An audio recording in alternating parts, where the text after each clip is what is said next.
Evelyn watched as the new cafeteria on the second floor was being finished. The influx of people had made the kitchen area too small. It was one of the many rooms the base had left empty. A few aliens were working here beside the maid droids. The aliens looked at her strangely. Everybody was so polite and treated her as if she was already their boss. She was lost in thought as somebody came up next to her. "May I speak with you?" Hara asked, and Evelyn turned to her and smiled. "Of course." "Is anything wrong?" she asked. The doggie in front of her was beautiful. What was the name of the doggies again? She thought. Touffant. No, I just am curious about you. Well, everybody is. There is a lot of gossip about you, and I would like to clarify some things. I'm kind of the unofficial human resources here while the men take care of the technical parts. There was not much for me to do when we first came here. Evelyn smiled. Sounds like typical men. They don't change no matter where we are in the galaxy. Well, except for the insects and snakes. You have traveled the galaxy? Hara looked at her, and Evelyn nodded. Yes, with the Navy, the human colonies are mostly in the south. A huge war was going on down there. It's in the mop-up phase now. We were finally out of that mess. I do not want to see a giant bug for the rest of my life. Giant bugs? Like the Kunitos? They are quite peaceful, just full of rules for everything. Oh, intelligent bugs? Not those kinds.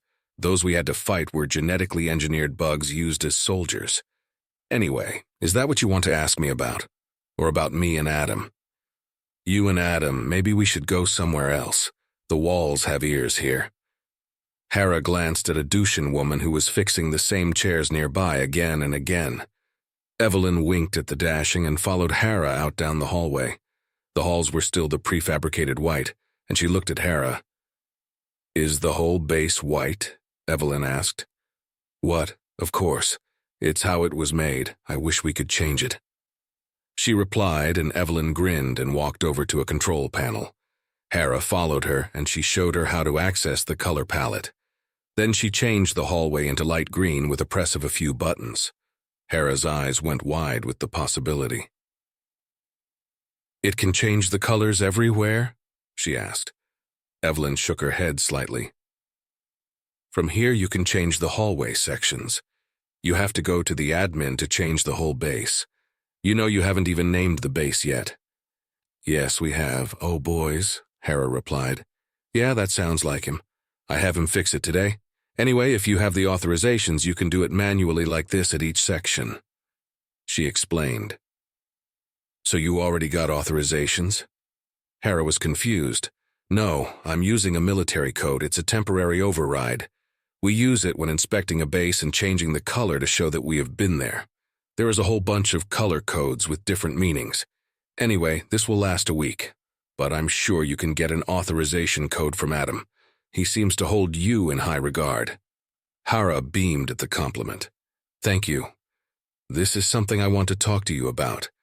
What are you to him? I mean, really. I'm pretty sure you heard about the prophecies. Oh, those. Yeah, I have heard of them, and we are not married. In his old ex-girlfriend, we grew up together.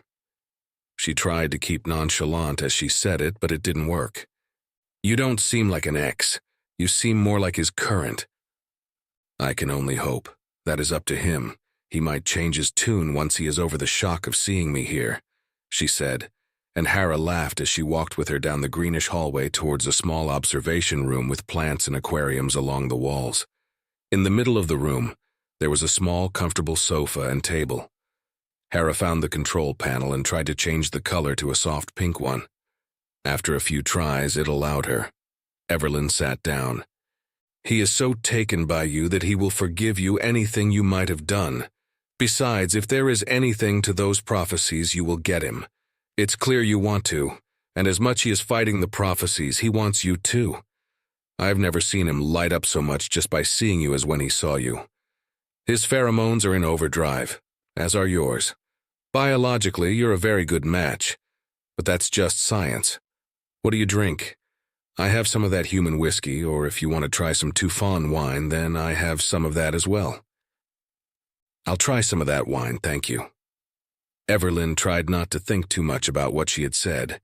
Aliens had different ways to approach such things. I hope I'm not too direct. I'm not like most of the women of my race. I spent too much time with boys and I didn't socialize with women before I joined the academy. I was aiming to become a doctor, but my society didn't allow that.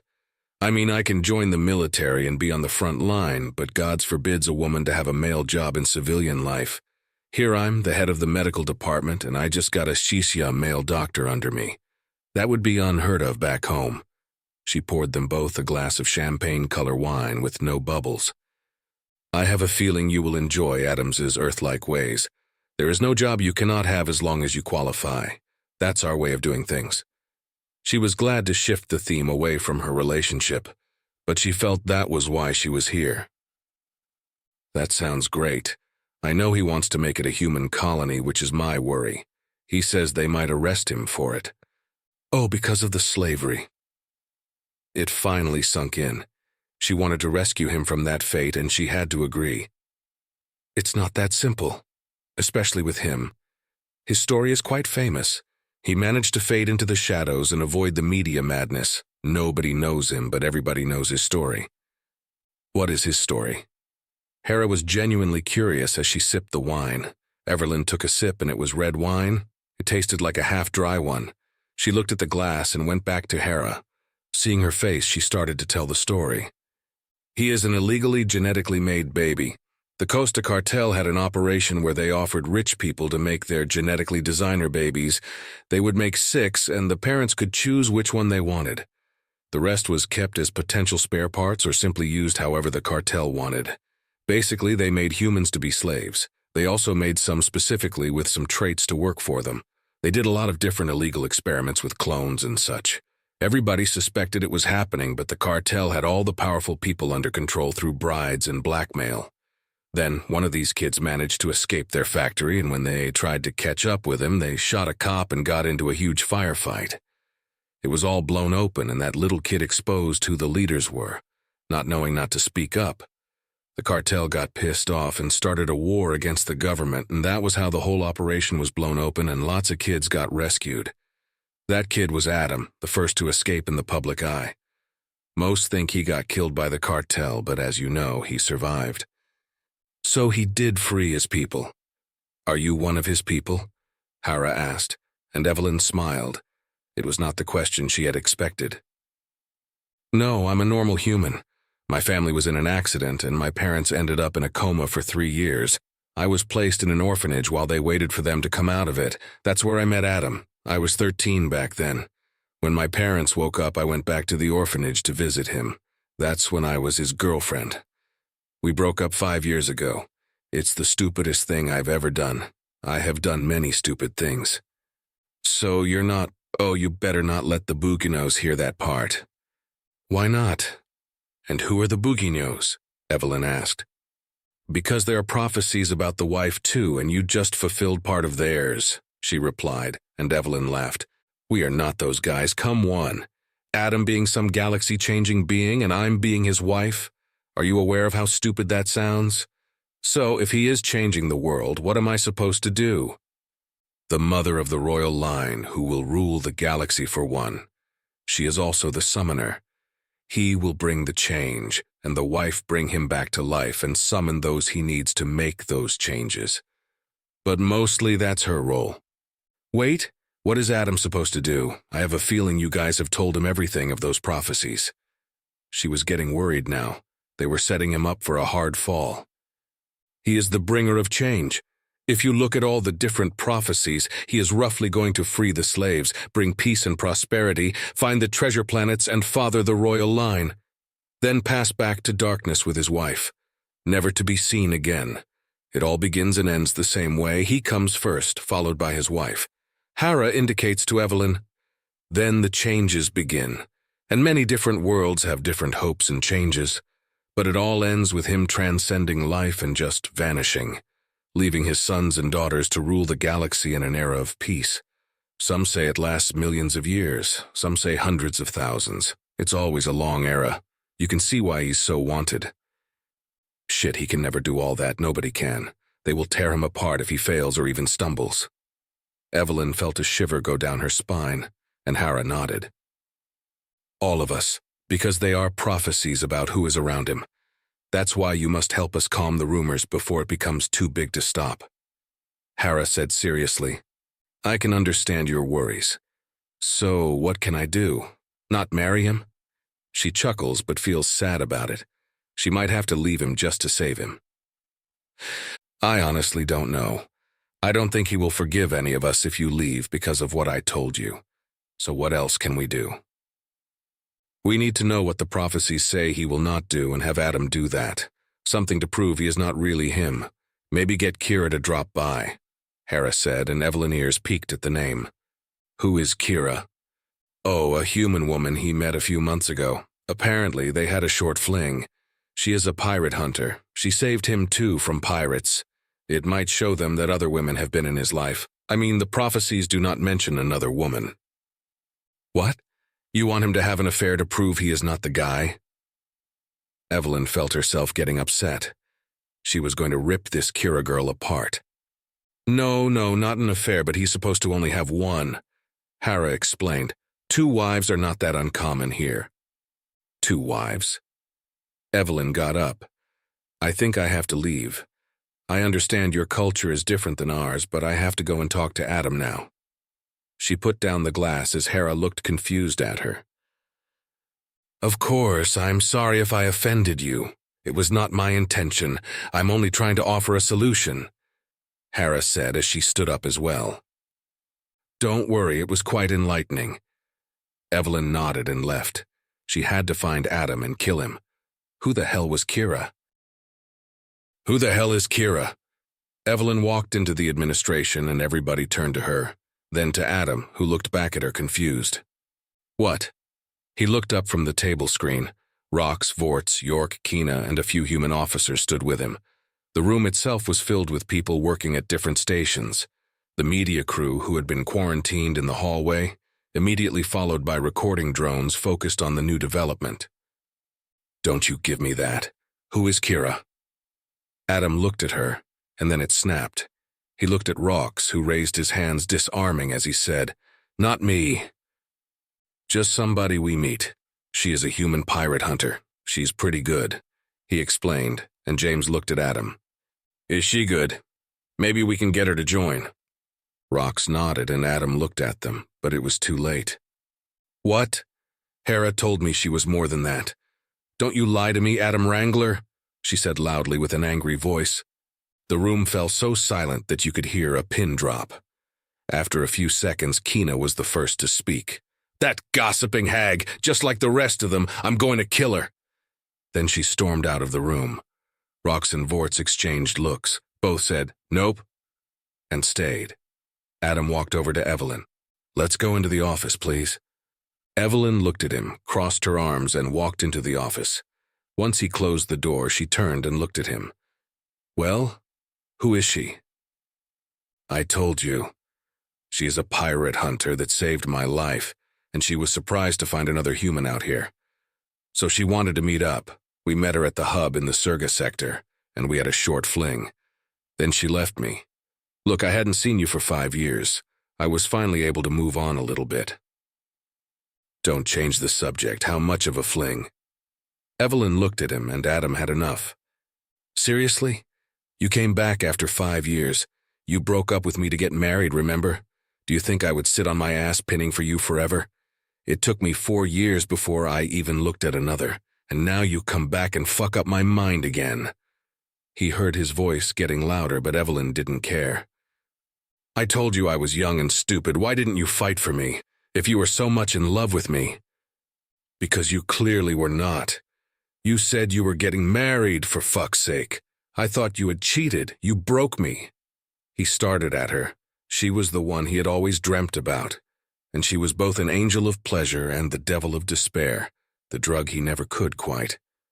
I didn't cheat. It was a test and you failed. You cheated with this Kira whore. Adam laughed. How could I cheat on you when I thought you were happily married and had been so for 5 fucking years? Because you're mine.